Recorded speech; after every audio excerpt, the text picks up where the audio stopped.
favorite book? Welcome to Hollywood as I live and work. You'll never guess at this event who I ran into. He's somewhat of a homeboy. I'm from North Carolina. Are you originally from North Carolina? Yeah, I'm originally from Philadelphia. I live in North Carolina because of the property. Okay, yeah, but Yeah. I know him from Charlotte, North Carolina, and he's one of my favorite writers, Mr. Omar Tyree. I just happened to stumble upon him amongst the books here. One of your favorite writers. That's good to know. Oh, indeed, indeed. That's how I knew you. When you came in, I was like, Right. Omar.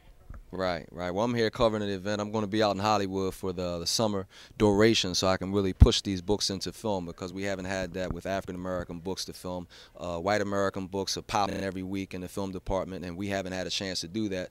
And so I want to make sure I'm out here to sit next to these guys and really push it through.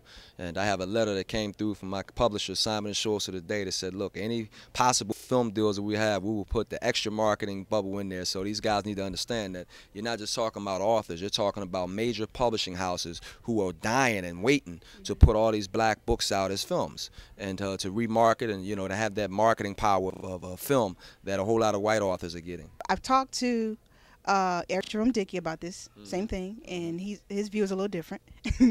And I've talked to, Blair and Tana Reeve do, and her husband. Right, they're trying to work out. They're doing, they're starting books specifically made to go into film. Well, let's see them happen. Yeah.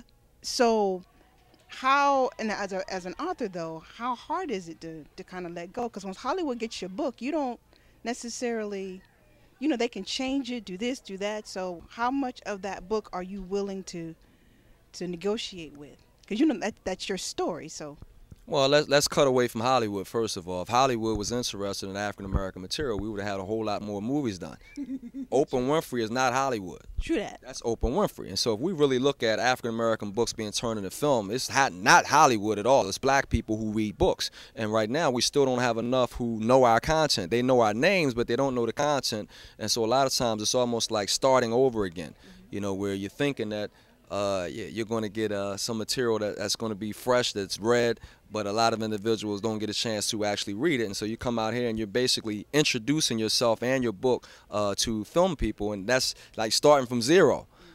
So right now we have a screenplay done, we have a cast already connected to the film. We have Can you say which book you're working on now? Right now, Leslie is the first book that we want to do. That's a book about a poor girl from New Orleans who ends up in a killing spurt because of the poverty and the stress that she's going through. And I wanted to do that one first because it's so different from what you would expect. And when you get into the film game, you want to make sure that you put out something where people are blown away so that you can continue doing it. Okay. So stepping into film production, directors, because a director is very key in what you're trying to do. Do you have some directors in mind that you want to work with? Sure, we have plenty of directors, 10 different directors in mind, but you have to sit down with those guys. They have to read the screenplay. They have to want to do the work. They have to connect the work into what you're trying to do with it. You have to vibe, and of course they want to be paid. So, if you're not getting Hollywood involved, then you can't get, black Hollywood involved as well, and nobody has the money, and now you're shopping around with, directors who are like, well, where's the money? And then a lot of them say, well, it's a script that didn't, money talks, so a whole lot of those guys, if you have the money right, and then you can go ahead and work on the script. We can do the script 5-6 times and make it available. And so, a lot of times it's about the capital as well. Now, coming from a writer's standpoint, because writing a novel and writing a script, that's two different trains of thought. How do you transition from that? Well, I started writing a whole lot of my books were like film content anyway. I was a guy that I love going to the movies. I go to the movies all the time, 2 and 3 films at a time, and so I'm very visual. And so my books are visual to begin with. And they have a lot of action in it, have a lot of character description and whatnot. And so turning my books into film, is no-brainer. I have 8 out of 14 that definitely film material. Now you have some people that have a lot of words in the books and a whole lot of going back in time. In fact, a lot of the books that Oprah picks, are books that you look at and say, do we really want to see this as a film, or is it better as a book? And so sometimes you have books that are very contemporary, which my books are, which map out very easily for film. And so I have my own group of producers, my own group of directors, my own group of people that's putting ourselves all in the same pocket to make things happen.